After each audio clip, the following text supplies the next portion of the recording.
प्रतिनिधी गिरीश कांबळे यांच्याकडून। गिरीश, एकंदरीत आपण जर बघितलं तर या ठिकाणी आता हा मोर्चा तर काढण्यात आलेलाच आहे, धडपकड झाली आहे, वातावरण चिघळलंय। मात्र या ठिकाणचे असलेले नरेंद्र मेहता हे स्वतः म्हणताय की या मोर्चाचा उद्देश वेगळा होता, संताप आणखी वाढू शकतो, आक्रमकता वाढू शकते। काय अपडेट गिरीश?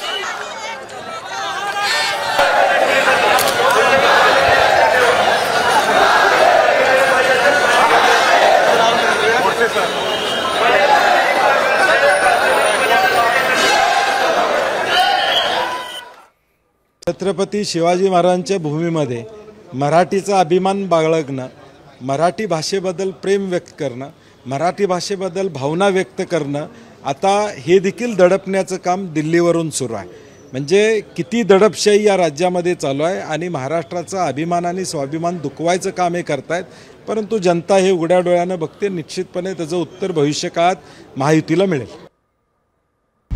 आता isakal.com आहे देशातील नंबर 1 ची मराठी न्यूज वेबसाईट। प्रत्येक अपडेटसाठी isakal.com ला नक्की भेट द्या।